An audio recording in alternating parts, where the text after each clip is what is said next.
If you ask me what my favorite ongoing TV series is, then I won't think too long before saying that it's The Boys. The show is a well-written satire and criticism of modern American reality and modern politics. But broadly speaking, what the show criticizes is applicable not only to the US but to the broader global political landscape as well. I'm Dr. Anxiety, and let's explore deeper the world of The Boys and see in what ways it reflects our own reality. A little footnote before we proceed any further: I did not read the original comics by Garth Ennis, so I'm gonna be discussing the Amazon series only.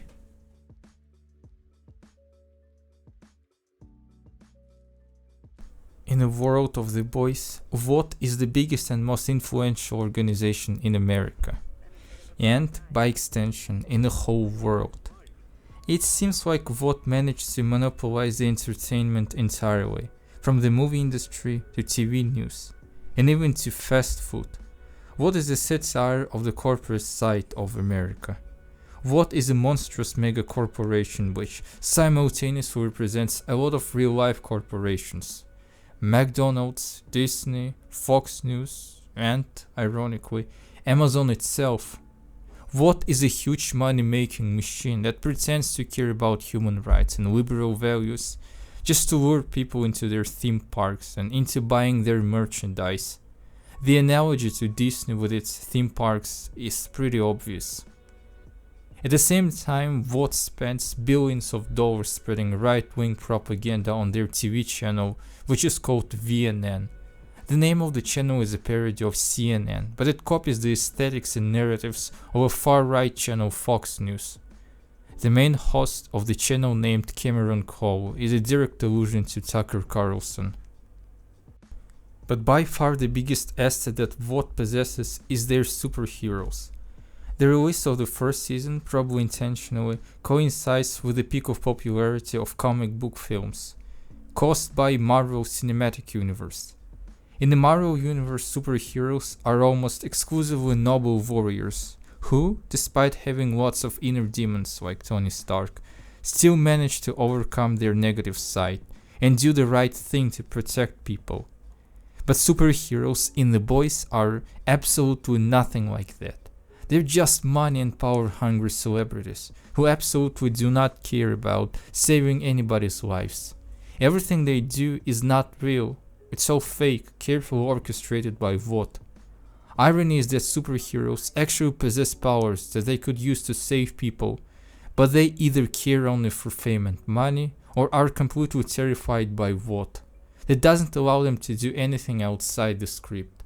Many superheroes just casually and nonchalantly kill regular people, and don't even give it a second thought.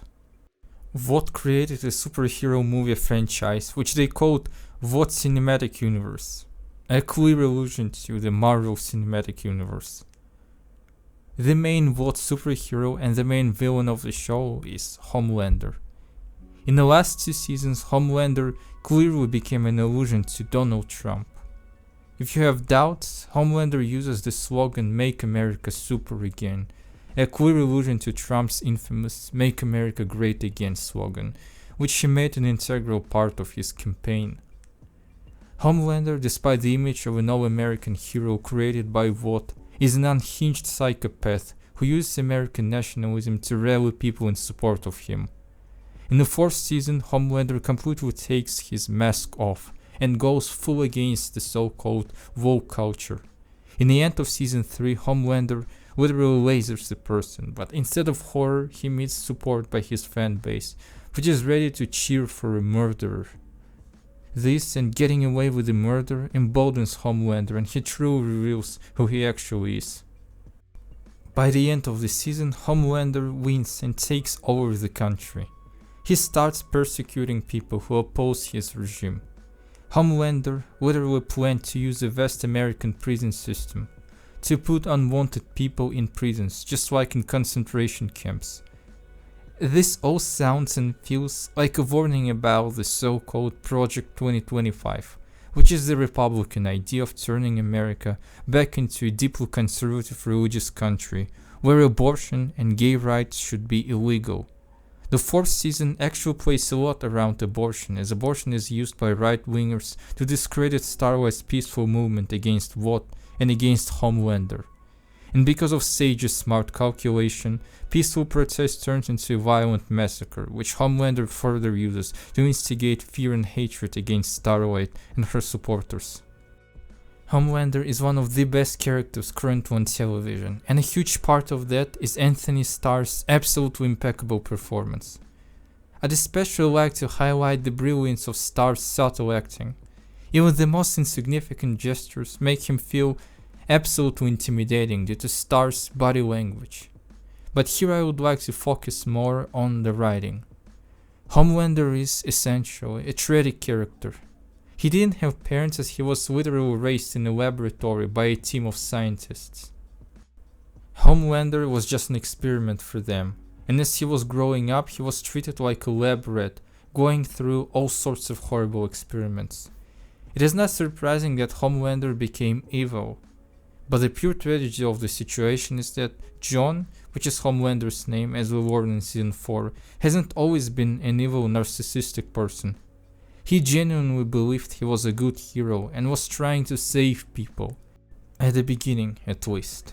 Even though he was raised as an experiment devoid of any love, Homelander was trying to do the right thing.